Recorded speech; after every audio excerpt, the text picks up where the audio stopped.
Bonjour et bienvenue. Je suis vraiment très contente de vous retrouver aujourd'hui pour ce temps, ce podcast, ce temps de partage. Euh, je vous invite à juste être là, écouter ce qui résonne pour vous ou pas. Je m'appelle Valérie, j'accompagne des personnes sur leur chemin de transformation intérieure pour les aider à se libérer de ce qui les freine.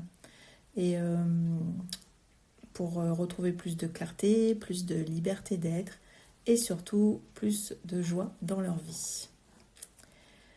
J'ai eu envie de faire ce podcast aujourd'hui parce que ce sujet est primordial pour moi, hyper important. Je le rencontre très souvent dans les accompagnements et j'observe aussi à quel point il peut transformer une vie en profondeur. Et ça a commencé par la mienne. J'ai choisi de l'intituler « Quand l'enfant intérieur guérit, la vie change ». Si vous êtes là aujourd'hui, c'est peut-être parce que certaines situations de votre vie vous font réagir plus que vous ne le voudriez. Peut-être que vous vous reconnaissez dans des émotions qui montent très vite ou au contraire dans des moments où vous vous fermez, où vous vous coupez, où vous mettez de la distance entre les autres et vous. Si c'est le cas, j'aimerais juste vous dire tout de suite quelque chose d'important. Parce que moi, longtemps, j'ai cru que ça venait de moi. Et en fait, je voudrais juste vous dire qu'il n'y a rien de défectueux chez vous, il n'y a rien d'anormal chez vous. Et pour comprendre ce qui se joue, j'aimerais vous parler de l'enfant intérieur, pas comme un concept, pas comme quelque chose de mental, mais plutôt comme quelque chose qui est vivant à l'intérieur de vous. Un enfant, quand on l'observe, on voit qu'avant de comprendre, il ressent, il capte, il enregistre. Il capte l'ambiance dans laquelle il grandit. Il capte les émotions autour de lui, les tensions, les silences aussi. Et cela se construit pendant toute l'enfance. Parce que le corps ressent bien avant que les mots existent. Quand un enfant vit des situations dangereuses ou qui ne sont pas sécurisantes pour lui, quand il vit des manques, des peurs, des chocs émotionnels ou simplement des moments avec trop d'intensité, il ne peut pas analyser ce qui se passe. Par contre, son corps, lui, il sait. Et c'est à ce moment-là qu'il se produit quelque chose de profondément humain. C'est que le corps cherche à se protéger. C'est pas quelque chose de réfléchi, c'est pas conscient, c'est pas une question non plus de personnalité ou de caractère ou de capacité. C'est quelque chose de physiologique.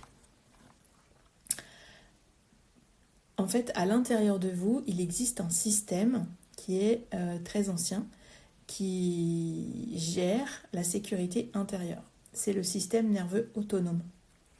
C'est lui qui régule automatiquement le système de respiration, les tensions musculaires, la digestion, le rythme du cœur, sans que vous ayez à y penser. Et ce système, il fonctionne principalement avec deux grands mouvements. Le premier, quand une situation est perçue comme dangereuse ou insécurisante, le corps passe en mode survie. Et ça, c'est l'activation du système sympathique. Dans cet état, votre corps va se préparer à faire face. C'est-à-dire que le cœur bat plus vite, que la respiration elle va s'accélérer et que toute votre énergie est mobilisée. Elle est mobilisée pourquoi ? Parce qu'il y a trois grandes réponses possibles, soit le combat, soit la fuite, soit le figement. Le figement, c'est le moment où le corps se bloque, où l'on fait le mort, où l'on se coupe de ses sensations. C'est aussi une stratégie de survie. Quand le danger peut enfin se relâcher, ou quand le corps se sent suffisamment en sécurité, un autre mouvement peut s'activer, c'est le système parasympathique. C'est le mode du repos, de la récupération, de la régénération. Le cœur ici ralentit, la respiration s'apaise, le corps peut peut digérer, se réparer, se détendre. Et au cœur de ce retour au calme, il y a aussi un autre acteur qui est essentiel, c'est le nerf vague. Le nerf vague, il aide le corps à passer de l'alerte à la sécurité. Il va soutenir l'apaisement, le ralentissement, le retour à l'état plus stable. Et là, en fait, j'aimerais vraiment poser un lien important parce que tout cela n'est pas séparé. Quand je parle de l'enfant intérieur, je ne parle pas seulement d'un souvenir ou d'une image du passé. Je parle d'un état physiologique qui s'est installé dans le corps à un moment où l'enfant n'avait pas d'autre choix que de s'adapter pour survivre.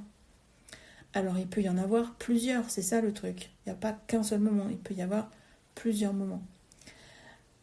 Et en fait, cet enfant-là, c'est lui qui a vécu l'insécurité. C'est lui qui a activé le système nerveux autonome. Et ce fonctionnement ne disparaît pas avec le temps. En fait, ce fonctionnement, il laisse des empreintes dans le corps, dans la respiration, dans les tensions, dans la façon de réagir au monde. Alors, à l'âge adulte, quand une situation de vie réveille quelque chose de similaire, ce n'est pas le mental là qui réagit. C'est cette part d'enfant blessé à travers le système nerveux qui se remet en protection. Et le travail que j'accompagne, ce n'est pas de corriger la réaction ou une réaction, c'est d'aller reconnecter ces parts-là, de les reconnaître, de les accueillir et de les sécuriser. Parce que quand l'enfant intérieur se sent enfin en sécurité, le système nerveux, lui, peut lui aussi s'apaiser. Et c'est là que quelque chose change profondément. Ce que j'accompagne, c'est justement ce chemin-là.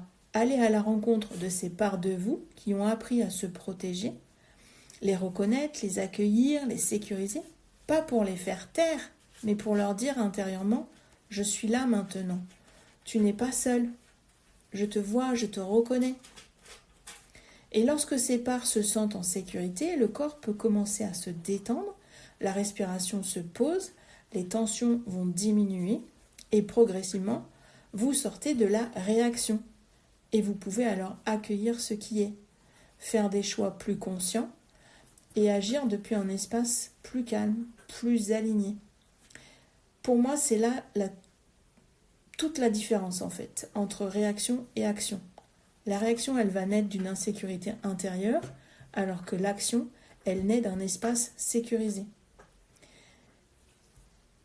Et c'est pour ça que, selon moi, le travail avec l'enfant intérieur est l'un des premiers véritables pas d'amour et de respect envers soi, mais aussi un des premiers travaux à faire quand on est sur un chemin d'éveil.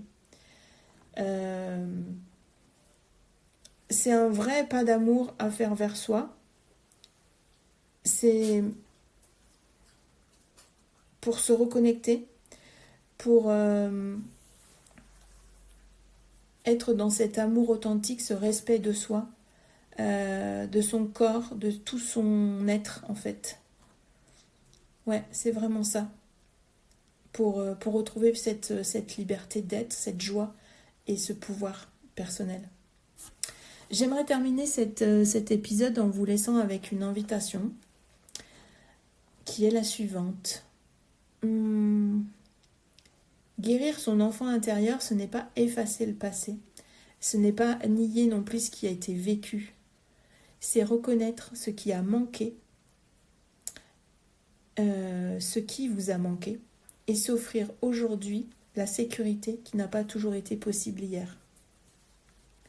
Peut-être qu'après l'écoute, vous pourrez simplement rester quelques instants avec vous-même, sans analyser, sans juger, juste ressentir ce que cela a éveillé ou apaisé à l'intérieur de vous.